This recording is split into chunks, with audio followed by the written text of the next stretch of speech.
Fala pessoal, tudo bem com vocês? Na aula de hoje a gente vai aprender a determinar a potência necessária para uma bomba hidráulica, ok? Na aula passada a gente aprendeu a determinar o diâmetro de uma tubulação, certo? Sendo que para um sistema hidráulico completo a gente precisa informar qual que vai ser o diâmetro dessa tubulação e qual que vai ser a bomba e a sua potência também, né? A gente não precisa simplesmente chegar e dizer o diâmetro da tubulação, a gente precisa dizer qual que vai ser a bomba e sua potência necessária, né? A gente aprendeu também qual material utilizar nas tubulações, não é isso? Na última aula.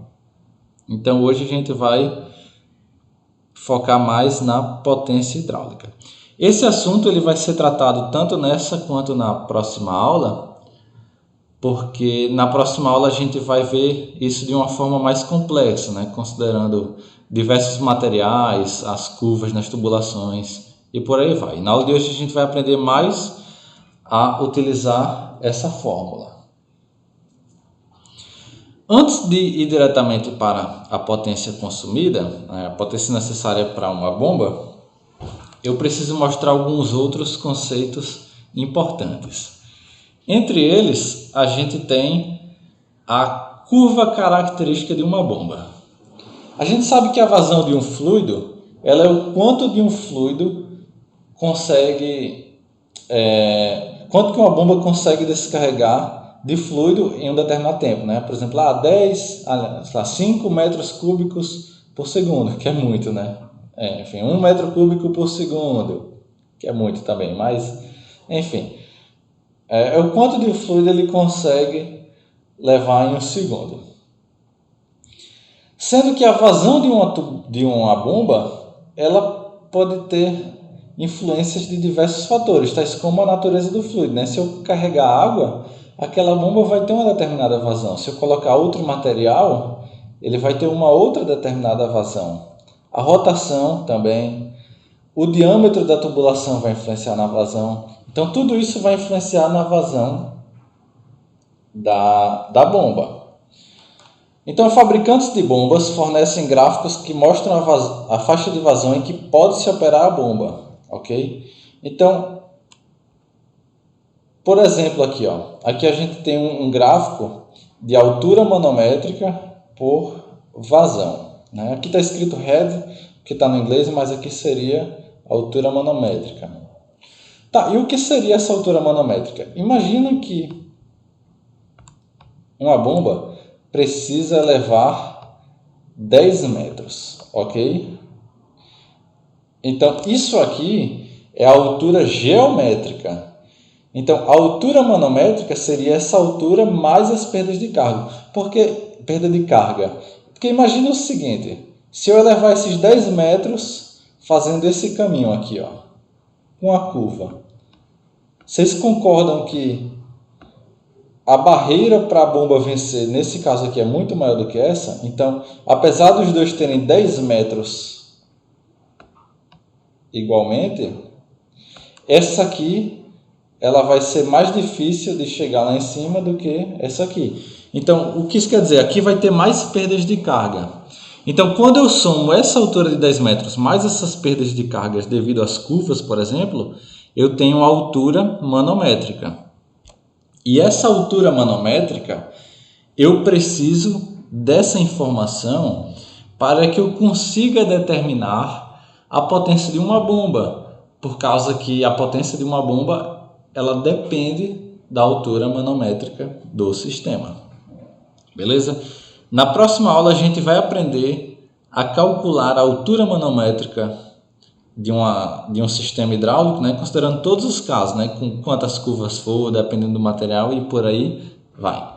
Mas observe o seguinte, aqui essa fabricante aqui, por exemplo, ela mostra que quanto maior a altura, a altura está para cima e a vazão está para o lado, então quanto maior a altura, menor a vazão. Nesse ponto aqui, por exemplo, eu tenho uma altura muito alta e uma vazão baixa, sendo que quando eu vou diminuindo a altura aqui, a vazão que está para o lado direito, ela vai aumentando. Ele vai chegando aqui nesse ponto, a altura vai diminuindo e a vazão que vem para cá aumenta. Então, o que isso quer dizer? Né? Que Sempre que eu tenho uma altura maior, a vazão da mesma bomba vai diminuindo. Então, uma determinada fabricante, por exemplo, pode mostrar que em tal altura a gente vai ter tal vazão, por aí vai, né? Existem outras curvas além dessa da altura manométrica pela vazão, como por exemplo a curva de potência consumida pela vazão e a curva de rendimento total pela vazão. A curva de potência pela vazão mostra a relação entre a potência utilizada pela fonte de energia para movimentar a bomba e a vazão fornecida. Então, para esse tipo de curva, o motor deve ser dimensionado de modo que sua potência cubra todos os possíveis pontos de operação, o que evitaria um investimento em outra bomba caso houvesse mudanças no projeto, né? Então, sei lá, eu agora em uma vez de vazão de tanto, eu vou precisar dessa vazão. Aí será que essa mesma bomba ela consegue ter essa mesma vazão, né? E o que a gente sabe por essa curva aqui, é que quanto maior a potência, maior vai ser a vazão também. Ok? Tá, essas curvas características aqui, cada fabricante vai ter a sua, né? Cada bomba vai ter a sua, que é um assunto importante também para a gente ver. Mas o que a gente vai precisar mais aqui hoje vai ser esse cálculo da potência necessária do acionamento de uma bomba. E a fórmula vai ser essa aqui, 1000 vezes a vazão, que é dado em metros cúbicos por segundo, vezes a altura manométrica. Na aula de hoje eu vou dar no exercício a altura manométrica, porém na próxima aula a gente vai aprender a calcular também essa altura manométrica, né? Porque o objetivo mais dessa aula de hoje é apresentar essa fórmula e não fazer o cálculo da altura, né? Mas na próxima aula a gente vai fazer de novo, calculando a altura para aprender a utilizar melhor essa fórmula aqui. Uma observação, essa fórmula aqui da potência é para água. Se for outro fluido, eu tenho que trocar esse 1000 aqui, porque esse 1000 aqui é da densidade da água. Então, eu devo colocar do outro fluido. Dividido por 75 vezes o rendimento da bomba. O rendimento da bomba ele também é fornecido em curvas pela fabricante, né? Então, cada vazão, a bomba vai ter o seu rendimento, né? Aqui ele vai ter a vazão ótima, né? Ou seja, aquele que vai ter o melhor rendimento. Mas, dependendo da vazão, a bomba vai ter uma determinado rendimento, ok? Então, vamos aprender com o exercício aqui como que a gente vai utilizar essa fórmula para determinar a potência de uma bomba. Então, vamos lá. Um determinado sistema hidráulico tem uma altura manométrica igual a 20 metros. Qual seria a potência necessária para o acionamento de uma bomba hidráulica em CV para preencher 9.000 litros em 1 hora, sabendo que o rendimento da bomba é igual a 70%. Então, a fórmula que a gente tem é essa aqui, 1000 vezes a vazão, vezes a altura manométrica, sobre 75 vezes o rendimento. Então, o que a gente precisa fazer é considerar os valores dessa fórmula aqui. A gente sabe aqui, que a altura manométrica, por exemplo, é igual a 20 metros. Ok? Então, eu já sei que essa altura manométrica é 20. O rendimento ele é 70%. E uma observação que eu tenho que passar aqui, aqui vai ser o Nzinho.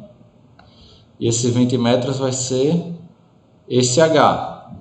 Então, uma informação importante que eu tenho para passar é que o rendimento ele é um valor entre 0 e 1. Porque aqui ele está em porcentagem, né? E aqui na fórmula eu preciso colocar em valor absoluto.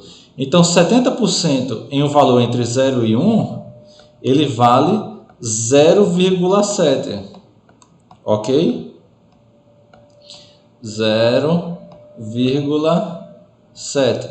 Então, se fosse 60%, por exemplo, ele seria 0,6. Se fosse 100%, ele seria 1. E por aí vai, né? 50% seria 0,5, 40% seria 0,4, 35% seria 0,35 e por aí vai, ok? Então a gente já sabe aqui, ó, que o H vale 20, o Nzinho vale 0,7, eu preciso encontrar a vazão, beleza? A vazão é quantos metros cúbicos de fluido eu tenho em 1 segundo. Eu sei que 9.000 litros em 1 hora, sendo que a unidade não é litros e hora, né? Eu preciso transformar 9.000 litros em 9 metros cúbicos, né? Ou seja, eu sei que 1.000 litros é 1 metro cúbico. Então, se 1.000 litros é 1 metro cúbico, 9.000 litros são 9 metros cúbicos. E eu sei que 1 hora são 3.600 segundos. Então, eu pego 9 e divido por 3.600, que vai dar aproximadamente esse valor aqui, que é 0,0025. Então, aqui, ó, simplesmente substitui os valores. Ó. Sei que o Q é 0,0025, ó. Eu troquei aqui embaixo. Essa altura aqui, que é 20, eu troquei aqui embaixo também, ó. E esse rendimento que é 0,7, eu troquei aqui embaixo. Então, fazendo essa conta na calculadora aqui, ó, 1.000 vezes 0,0025 vezes 20 sobre 75 vezes 0,7, vai dar aproximadamente 0,952 CV, que é a potência necessária para a bomba, né? Eu sei que quando eu for comprar uma bomba, eu não vou conseguir comprar uma bomba de 0,952 CV. Então, eu compro uma bomba de pelo menos 1 CV. Isso aqui é a potência mínima, ok? Então, na aula de hoje a gente aprendeu mais a utilizar essa fórmula aqui, né? E alguns outros conceitos como as curvas características. E na próxima aula a gente vai aprender a ver casos mais complexos, como por exemplo, a tubulação faz 2 curvas, o material é tal e por aí vai. E a gente vai aprender a determinar a potência considerando o caso completo, tá bom? Então, muito obrigado a todos que assistiram até aqui e até a próxima.